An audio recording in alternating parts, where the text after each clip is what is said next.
going on, everybody? Welcome back to the Grid Motorsports channel. We are getting ready to head up to Fargo, Glendon, ND Drift, Interstate Raceway. Take your pick.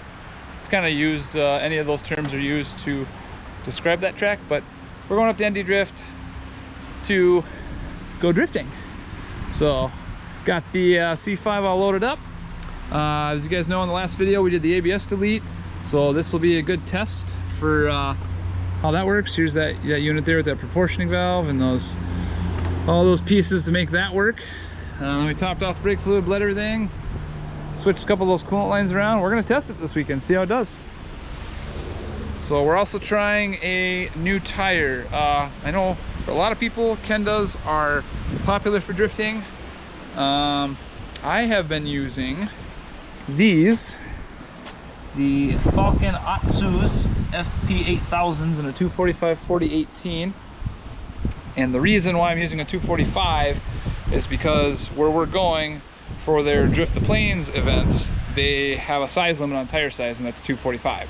So when I got the car and I found out that rule, I says, well, it probably makes sense to practice with the car, learn the grip level with these tires and whatever I use at the size limit I have to use for competition. Because next year, that's the goal. Next year, the goal is to compete at all. We've never done an actual competition, never done a battle, done tons of tandems, gotten really comfortable driving right next to people. The only thing I'm really worried about doing tandems is anybody that throws a lot of smoke. I know you gotta try to get it into that pocket, but Fargo's kind of a smaller, narrower track, concrete. So we're also trying this weekend the Kendas that I mentioned, the Kenda Kaisers. I think these are the 300 tread wear, so they're a little less grippy. Yeah, 300 tread wear. I tried some at BIR on a Wednesday night, and I don't know, they were all right. They definitely last a good amount, but I just felt like with this car, I didn't have the grip that I should and that I have with the Falcons. I did about 10 runs with them. They had plenty of tread left, and I kind of just got frustrated because I would spin it a couple times. I dropped the tire pressure down to like 18 PSI in the rear, and I was still like just not feeling as confident sliding the car around. I felt like I had to do a lot more left foot braking to catch the car in a transition. So I put the Falcons back on, and it was like right back to normal, right back to the way I'm used to driving the car. So I really love these Falcons. I went through about 60 of them this year, I think is what I bought. And we're gonna go through a few more this weekend. We got the 2 on the car. We got a set of Kendas and 3 sets extra Falcons. So we got 4 sets of Falcons, 2 sets of Kendas. So that hopefully should be enough tire this weekend. If not, I may have to buy some more up there if they have any. If they don't, guess I'm done. If you watched the video from last year, I know what not to run, and that was those, I think it was Dunlops or Continentals. Mobile Tire had gotten a set taken off of a WRX, and they only had like 400 miles on them, so they were like really new tread. And I tried those, and the center section of the tire had like delaminated and was like slapping the fender on the car within like a lap and a half to 2 laps. So they were garbage, and I was literally frustrated with that, because that was 4 tires I went up there with and then didn't have for the event. So I know these tires work. I've had literally zero issues. They're very consistent. They last a long time. They're very inexpensive on these Falcon Atsu FP800s. I did get news though that they're apparently going to be discontinued and not making them anymore, so I might do another bulk buy of them just to have them for the next year. Maybe more to buy for the next year and a half. I don't know. We'll see, because we figure we go anywhere from 50 to about 65 or 70 tires a year on this thing. You know, having fun at events like Proving Grounds, the Wednesday nights, and Power Cruise. Power Cruise, when I went through like a set and a half, there wasn't a lot of drift time there, and I got yelled at when I was drifting on the cruising session. Actually got kicked off. So they just cut your wristband. You have to go watch their little video again on rules, and then you get another wristband. You get 2 chances. I took it easy after that just to have fun so I didn't get kicked off again. But yeah, so here pretty quick, we're gonna we got the camper loaded, we got the puppers. They're chasing chipmunks right now, looking for critters. And we're gonna make about the 2.5 hour drive up to Fargo, get camps all set up, and 3 days of hot lap drifting with a lot of people. I think there's 100 drivers registered for this, so 100 other drivers, all different kinds of experience levels are coming to this. We're gonna get everything loaded up some more. Got a few more things to put up, some tools. Wait for TP, our team driver in the 350Z. We gotta load his stuff up yet tonight. Fix the power steering line on the pickup he's borrowing to use, and then we are out of here. At least somebody slept good. I was too excited. We are here. What do you call this place? Top End Dragway, ND Drift, Fargo Drifting. We are at Interstate Raceway in Glendon, Minnesota. Oh, I know it's that, but I think there's like 10 different names you can call this place, so I call it one of many. Interstate Raceway, SRD, Fargo. Got the Z unloaded, got the Vette unloaded, got a few things set up around our poor excuse for a camp. But we're gonna go get teched here in a little bit after we unload a few things out of the cars. Quite a few people already here. See, Alec Robbins' drift truck is here, which I'm really excited to see that thing again because I have missed that truck. His car is actually over at the shop at SRD there, getting an engine after Utah. So yeah, we're gonna go get teched, get ready for the day. Hope you guys are ready for some drifting because we've got a lot of it this weekend. 3 days. 3 days of skirt. So let's go get teched. Cars are teched. Right. We're gonna run in group 1.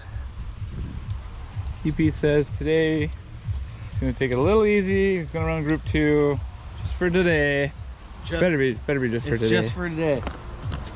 It's not even gonna probably He's be the whole day. been a few events since he's ran here, so he just wants to take it easy. We're just waiting for drivers meeting here in a little while, and then it's go time. I don't know what run group's gonna run first. I'm sure they'll announce that. Guessing probably 2, and then 1 will go, and they'll alternate back and forth. Last year they did 3 run groups. This year they're only doing 2. So get the drivers meeting, and we'll go do some driving.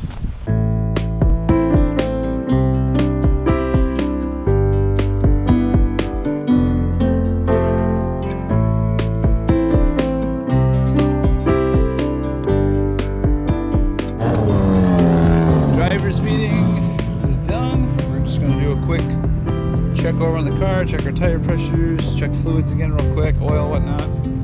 And about 10 minutes here, we're ready to strap in and go for a wild ride.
Well, I've been dealing with some funky temperatures issues with this car for a little while.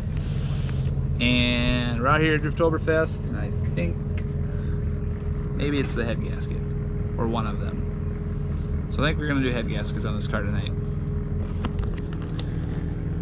Keeps getting up to like 240, 250, and it should not be that warm. Sometimes it'll cool down, sometimes it won't. I eventually got it to cool down where I could take the cap off and put the cap back off, put it back on, went and made a run, and it got warm again. So yeah, I don't know what else it'd be, unless it's that hose routing we have, not going back to the radiator, but me and a couple of the guys don't think that makes any sense. Shouldn't matter. So head gaskets it is. So lady friend and Clay are gonna grab some parts and stuff on their way up. I think I'm gonna start tearing it down. Worst case, I push it on the trailer and it goes home in pieces. I don't know. But I didn't pay $300 to deal with an overheating car. So we're gonna see if we can fix that overheating car.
Car's torn down. Bellies are full. Killing some time waiting for the parts to show up and the tools and stuff we need to finish it. And we're gonna go on a walkabout so we can give some people some fruit snacks. They did something cool today. Ready to go on a walkabout? Yeah, we're going on a walkabout. Walkabout? I'm gonna give away. Well, you guys already gave fruit snacks away?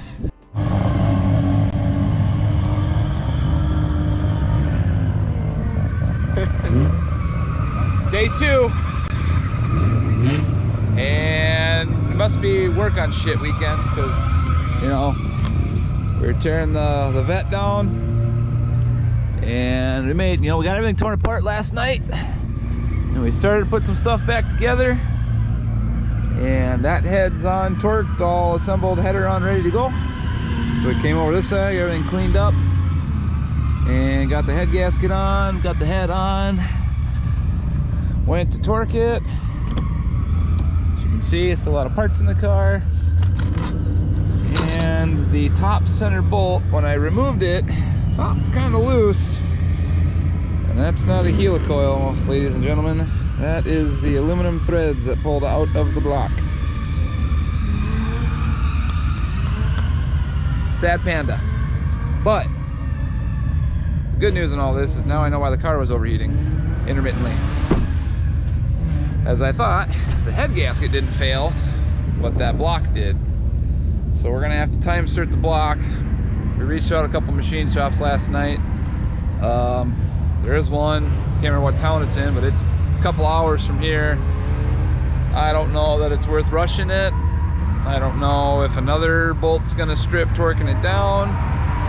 So what I'll probably just end up doing is get the car back to the shop, order a time insert kit, probably just do all 10 of the M11 head bolts, head bolt holes, and have it fixed so we know it won't be a problem anymore. It's one drawback to aluminum. In the dealership, the North Star motors, we used to have to fix those all the time too. So it happens. Didn't really get to have much fun at all. I think we made like 3-4 passes, a couple laps apiece. I mean, I used to be able to just hot lap this car out here last year with the stock radiator setup, but the radiator setup was not the problem with the car. I really didn't think it was, but this coincidentally all started happening when we changed the radiator setup and laid it forward. So I did notice when I go back and think about all of it, the very last event I did at BIR with the factory radiator setup, it was running a touch warmer, but that lower mount had got wrecked and the fans weren't sitting tight to the radiator and it was all janky and wonky, and we just like zip tied it for the one night until we got it fixed and did what we did here. But hate when you're right? Kept thinking it was a head gasket. It had symptoms like a head gasket, but then it would change. That's what was really weird. If you rev it up, it would cool off. So it seemed like a flow problem. So I put a new water pump on it, colder thermostat, all kinds of things. But unfortunately, I was right. I mean, the head gasket didn't fail, but yeah, this bolt hole right, the top center one, that one stripped right there, top center. So all the other bolts came out nice, but man, I know I've had other people have problems with aluminum blocks, so we might just do all 10 of them. Call it good. Everything else with the car felt good. The ABS, that was working good. We never did really get a chance to screw with the brake bias. I got a little bit of weeping of brake fluid coming around them, so I'm gonna snug those fittings up a little bit more, but we're not really worried about that right now. Gotta get the motor back together first. So we're just gonna probably do a lot of ride-alongs today, just watch, hang out. Big thank you to the girlfriend and Clay and Tyler for helping last night, and anybody else that helped contribute some tools that we didn't have quite here. Brought like a quarter of my toolbox in the Equinox last night to get it back together, and unfortunately it was kind of for nothing. So, but these things happen. It's not the end of the world. We would like to be drifting because I paid for the weekend more than anything. It's always more drift events, but you know, we're already here, car's unloaded, but we'll get her fixed. So I think we're just gonna go watch. Just gonna go watch this weekend and enjoy what we got left. It's nice weekend. It's like 75 degrees for a high today, so the weather'll be nice, and we'll go ride with Tyler. He said maybe I could go pilot the Z, but I don't know if I want to. It's just not the same as the Vette, you know. So let's go watch some drifting.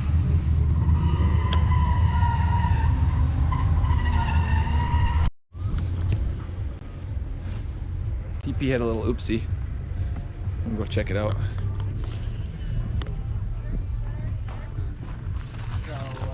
She leaked away a little bit, and fucking, we got done. Hey, have you checked your trunk's oil lately? You look a little low. You're a little low. I didn't find a go. Oops. Good thing you brought towels.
gonna get it, but it was a pretty good show.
Home sweet home.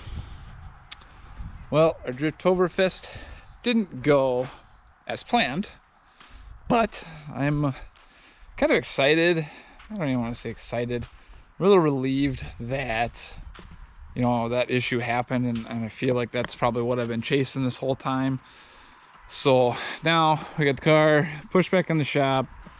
Everything's all put away. We'll just we'll get it torn down the rest of the way, get the threads fixed, and put it back together, and cross our fingers, hope for the best. We got an event coming up in a couple weeks. Hopefully we can get it ready by then. We're waiting for the time cert kit to get shipped. Dan at Precision Race Engines in St. Francis is awesome enough to he's going to ship out a kit, so we should see it here in a couple days, and then we'll document putting the head back on, fixing the time cert, and getting it all back together. Cross our fingers that fixes our temperature issues we have. I mean, kind of has to, right? We saw symptoms of the carbon getting into the cylinder head through the gasket. Makes total sense. You know, that's what would build pressure again on the cooling system after it's been hot and expanded and the pressure relieved. Then you run it again and more pressure builds up.